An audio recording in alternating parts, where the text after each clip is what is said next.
now. All right, and it's amazing to see how much she's transformed in that time. She's an absolute lion now, and I think it's amazing that she's obviously built this community and you're all helping each other, and I'd love to be more involved moving forward. In terms of later going to the bar, I actually own a bar and a nightclub, but I won't be able to attend the going to the bar because we've had to let go of 3 people this week. One for drinking too much, two for enjoying themselves with men a bit too much, and a third being a drugs mule for people within the venue. So I'm working where usually I wouldn't be working tonight. So I'm sincerely sorry about that. I hope you don't think that that's me being disrespectful. It's really nice to see people on Zoom and connect this way. And I've had the pleasure of meeting people like Simon and Christy before via Prosperity. It also means I could be naked from the waist down. I will not stand, don't worry. Not that much to share. But I'm originally from Bromley in Kent, like Darren Burrows. I went to Cheltenham and for university, and I've been fortunate enough in that time to build up a number of different businesses. And let me start this slideshow. Forgive me, I haven't used PowerPoint for quite some time. How do I do it? Can you see that? Is it acceptable as it is? Go to the top, Phillip. Slideshow at the top. And where it says, where it says slideshow, and then go to the left and play from start. Thank you so much. Thank you. Okay. You're welcome. So I've been self-employed now for 12 years. I've got 14 businesses, and I've always started in hospitality. Hospitality was my passion. My family's Italian, and my family owned restaurants and things like that, and it was always appealed to me. But I'll be very honest, I got into the bar industry when I was at university because of girls. I was girl mad, and girls were, bars, nightclubs, managing them were the perfect way of me meeting women. But obviously over time, I've developed my management skills and developed my interest in the bar and nightclub industry to develop very good businesses. But what I wanted to try and give you an overview of is really what I've done to get to this point and how I got involved with property. As I say, I've been involved in the industry for 20 odd years. I have developed my skills from a level of WSET, which means I'm in maybe the top 2,000 to 3,000 people in the world in terms of wine and spirits. I do a lot of consultancy work for Diageo, who owns Smirnoff, Guinness, Gordon's, Tanqueray, Pernod Ricard, who own Beefeater Gin. They own Havana Rum and Absolute Vodka. But as I say, the bar and nightclub industry that I've been involved with, I've been involved for the last 12 years, and I own a cocktail bar in Cheltenham and a nightclub in Cheltenham. And to be honest, the reason why I think I got involved with property was about 4 or 5 years ago. We started doing very, very well. And my business partner, who has the bar and nightclub with me, his mentality is quite different to mine. And his view is that he was going to have lots and lots of holidays. And my concern was, what if we didn't like what we were doing in the property, in the bar industry in years to come? Or what if I had children? Or what if I just changed my mind about what I wanted to do? How was I going to really plan for the future? And if you ask any of my business partners, and I've got 8 of them, I'm not practical at all. In fact, in the way my house features with my better half, she tends to do everything that would stereotypically be considered the male job, and because I could mess up just about anything that involves screwing something in, drilling something in. In fact, when we first took over the bar, my business partner left me with a load of tins of paint and came back to find that I'd painted the walls with gloss. Obviously you can't do that. And I've got gloss all over the floor, and I thought you could just wipe that off, and obviously you couldn't do that either. But we moved on from that, and a different business partner of mine who you've met recently, Alec, he and I went on a property education course with Legacy. It was probably the best thing we ever did. I think there are much better ways of doing property education now, and I think what I've got involved with Prosperity just shows how much better a subscription service is, and how it, you know, paying large sums of money up front for property education isn't the most important thing. But I think what the legacy did afford me was the ability to build a network, and building a network was meeting people like Claire and James through a networking event called AIMS. And similar to situation to the way that you have all met each other, and I'm sure that you've all helped one another and helped one another grow. But actually, since that time, I've been fortunate to build up a portfolio of about 36 properties, 34 buy-to-lets, 2 HMOs. I probably should have moved on to a different type of strategy now, but I've found that my build team, my project manager, and the relationships I have in Wales, which is my main investment area, are so strong now that doing the buy-to-lets becomes so easy. It allows me to focus on my passion, which is the bar and the club. Don't get me wrong, I do like property, but I don't have quite the same affinity with properties I do with the bar and nightclub industry. But I thought, with this regards to this presentation, I wanted to try and impart some of what I think are the key things that you can benefit yourselves with. I think things that are crucial to help you be successful in business, be it property, be whatever it is that you're involved with. Okay, so the first element, which I know that Alec went over with a lot, is mindset. And mindset is something that I think was crucial to me. I think when I started out with the bar and nightclub industry, the bar that we had, which was our first investment, we started off, and I wasn't paid for the first year, so I had to live off my credit card. But prior to that, I was a marketing director for an entertainment company that was on Dragon's Den in 2007. And that particular product we sold out at the right time when we got our product into Tesco and to Co-op. But when we started this cocktail bar, we had, you know, we didn't have a large amount of capital to work with. And so I think mindset was a crucial thing. And I've obviously highlighted the quote there by Sir Noel Coward, the famous playwright the famous late playwright who did a lot of work for Sir Andrew Lloyd Webber. And that quote is, "Work is more fun than fun." And I think my mindset had to be on point for me to be successful at the bar and nightclub industry, for us to build that business. When we took over that business, it was turning over about £70,000 a year. We do about £500,000 a year turnover now with that particular bar. And that's consistent, and there's still growth as well with that. But I think for you to really be successful, you have to really love what you're going to be doing, because there are times that there are going to be challenges. There are times that you're going to get frustrated. And if it isn't something that you like, or you haven't got people around you that can help you, then it's very, very difficult. But for me, this is one of the core elements, I think, of being really successful, is getting your mindset right, and you know, recognizing that there are going to be challenges, that you are in it. When you're a business owner, you are solving problems, and that is literally what you're doing all the time, is solving problems and finding constructive ways of resolving those issues to better benefit the business and better benefit you. Okay, the next one, I think, is work ethic. And I think I might not be the most talented person in the room, but I think in most rooms, particularly in the bar and nightclub industry, I wouldn't say that about property, because I think people in the bar and nightclub industry don't work as hard, or don't have the same mentality as you, or in the property industry. But I think being that person who is relentless, and you know, even if you don't want to be there, you have to be there and get things done. I think that is crucial. I think I look at other bars and nightclubs in the Cheltenham area, and so many change hands so often. And I think a lot of that has come from the lack of work ethic, or the ability not to separate your personal life and your work life.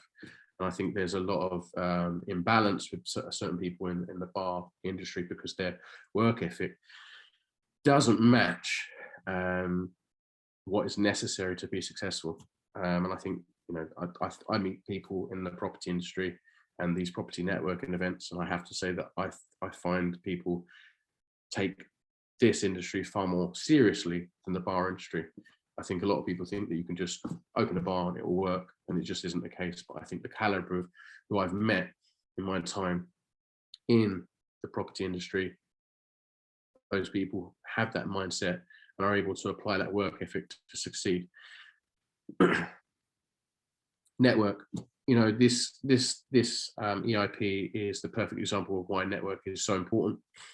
The way I always think of network is, if I was a gazelle and I was a lone gazelle, then I'm always going to get picked off by a cheetah or a lion. Now, I'm not just referring to cheetahs and lions, but people that might be trying to rip you off in property, because there are those types of people.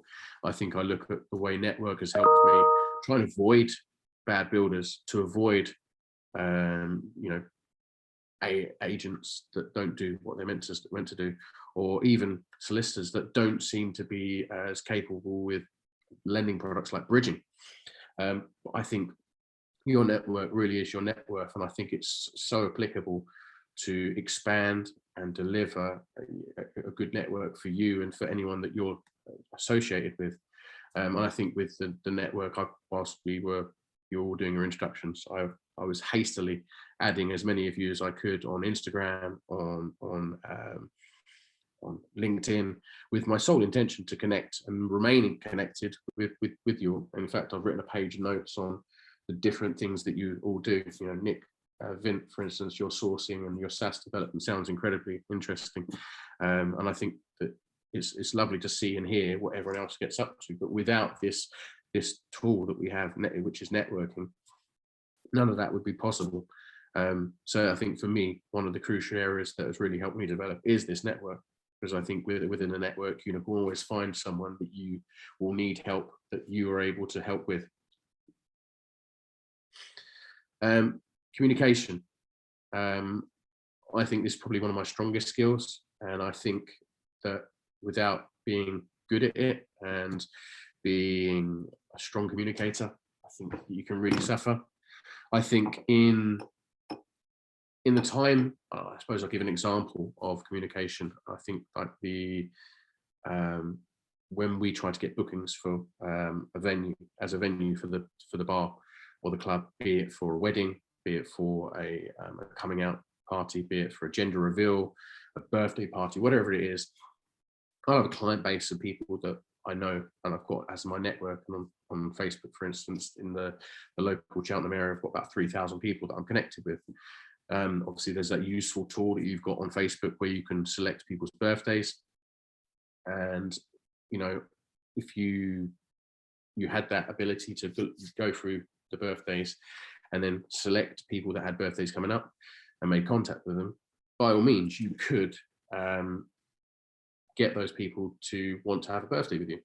But I find that with communication, it's a lot. You have to be a lot more subtle with things. And I think communication for me has been a learning curve, using tools like How to Win Friends and Influence People.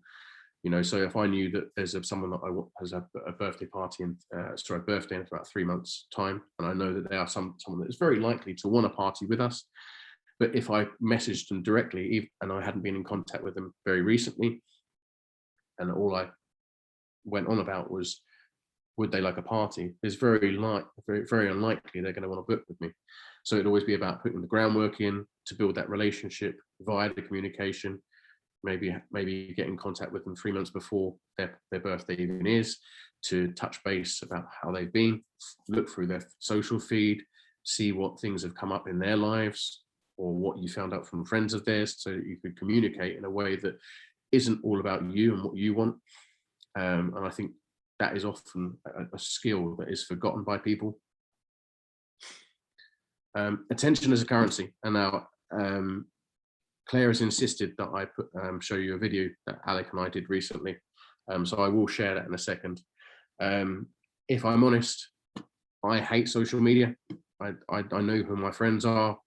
I know who I want to speak to. I know my family, my friends, and everything else like that. But I do recognize that it is absolutely essential for developing relationships, for putting yourself out there and making yourself investable. Be it like the way that we raise finance for purchasing property is via angel investors. my Instagram alone last year was worth £750,000 in terms of investors. And I think we do it in a slightly different way. I think we use a lot of humor. So if you allow me to, apologies, to cancel this and share what I promised I would share, even though Alec won't like that I've shared it, even though it is on the on Instagram.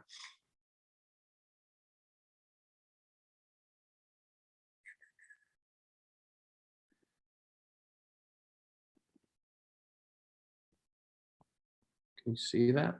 Does that come up? Okay.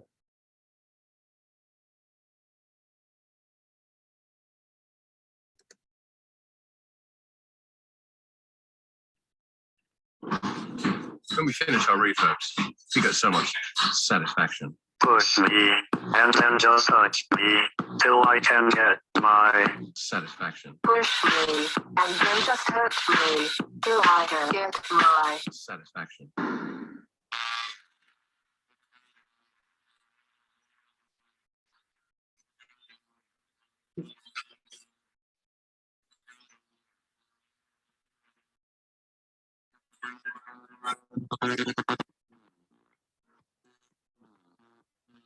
Satisfaction.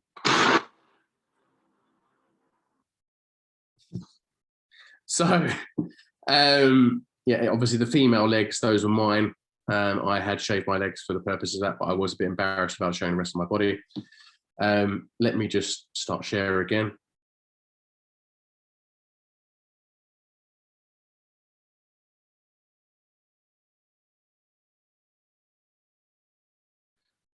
So yeah, that would be, I suppose, a little unorthodox, the way that we've done those type of videos. But we, off the back of those videos, when we did 9 of them in a row, we raised nearly £250,000 in investment. And I think for us, it actually came from people that knew us personally. And I think what I'd been guilty of was talking too seriously, or projecting myself too seriously on social media when people know me as a bit of a clown. Not a clown in the sense of doing silly things in business, but just a clown when I'm out socially. Diligence. This is something that I didn't really understand, and when I first got involved in the bar industry, I kind of licked my finger and stuck it in the air and thought this will stick. And I was very fortunate that things in the bar industry and the bar and the nightclub that I have, they've always worked. But property, when I first got involved with property about 4 or 5 years ago, that made me change the whole way that I did business. And diligence was one of the key things that I really got involved with.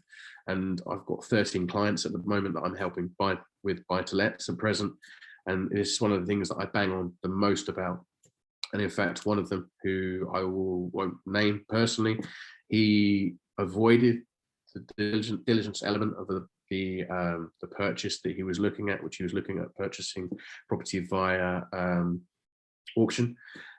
He had a bit of fear of missing out. He was living in another country for a while, had a very good contract with a company, took the word of an agent that a refurb was going to be X, hadn't got a surveyor involved at all.